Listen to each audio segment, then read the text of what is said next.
మనం ఈ లోకాన్ని చూస్తున్నామని అంటే అది మనకు జన్మనిచ్చిన అమ్మా నాయనల పుణ్యమే. పుట్టిన కాడ నుంచి ఎన్నో కష్ట నష్టాలకు వచ్చి మనల్ని పెంచి పెద్ద చేసిన తల్లిదండ్రులకు ఎంత సేవ చేసినా తక్కువే. అందుకే అయ్యవ్వలే మనకు కనిపించే దేవుళ్ళు. ఇగో అట్లనే అనుకొని కాలం చేసిన అమ్మా నాయనలకు కొడుకులు పెద్ద పండుగే చేసిర్రు.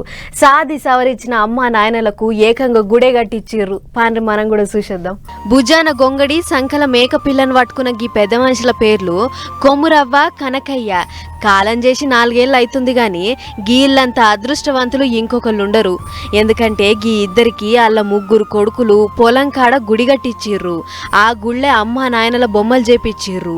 అంతటితోటి ఆగలేదు, ఊరోళ్లను చుట్టాలను పిలిపించి పెద్ద దావతే చేసిర్రు. అమ్మా నాయనల పేరు మీద కళాకారులతోని ఆటపాటల కార్యం కూడా పెట్టించిర్రు.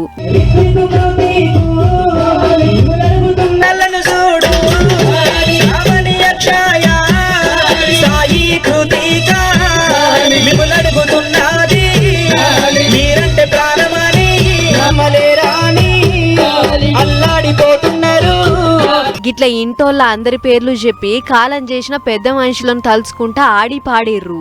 సిద్దిపేట జిల్లా అక్కన్నపేటలైన గీ అమ్మా నాయనల వర్ధంతి కార్యానికి వాళ్ళ చుట్టాలు పక్కాళ్ళు శీతం జోరొచ్చిర్రు. 3 కొడుకులు కూడా బాయకాడ టెంట్లేపిచ్చిర్రు. వచ్చిన వాళ్లకు తీరు రకాల వంటలు చేసి చెయ్యి గడిగిచ్చిర్రు. మరి ఎందుకిట్లా చేస్తుర్రన్నా అని అడిగితే ఏమంటుర్రు అయినూర్రి? వారు చాలా కష్టపడి గ్రౌండ్ లెవెల్ నుంచి ఒక ఉన్నత స్థాయి నుంచి గ్రామానికి కొంతమంది సేవ చేశారు.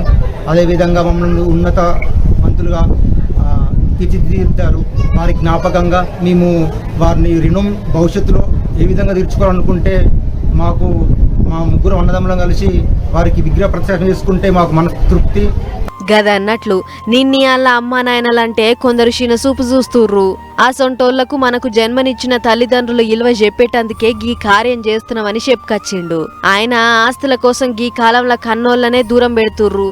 అసొంటిది కాలం చేసిన అమ్మా నాయనలను కూడా దేవుళ్ళ లెక్క కొలుస్తుర్రు అంటే గీ అన్నదమ్ములను ఎంత తారీఫ్ చేసినా తక్కువే పొర్రి అని అంటుర్రు గీ చూసిన పబ్లిక్.